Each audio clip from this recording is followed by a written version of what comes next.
আল্লাহ রব্বুল আলামিন আমাদেরকে বানিয়েছেন, হয়তো আমরা পুরুষ না মহিলা।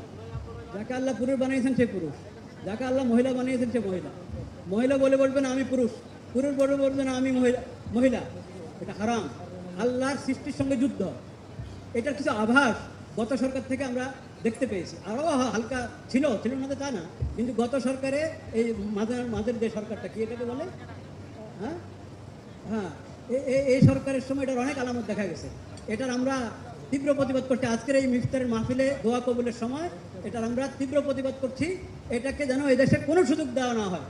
আল্লাহ যাকে পুরুষ বানিয়েছেন সে পুরুষ, আল্লাহ যাকে মহিলা বানিয়েছেন সে মহিলা।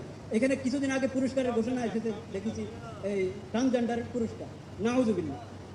হ্যাঁ, সে আসলে পুরুষ কিন্তু মহিলার সাথে পুরস্কার পাবে আমাদের সরকারের কাছ থেকে? না, কখনো না।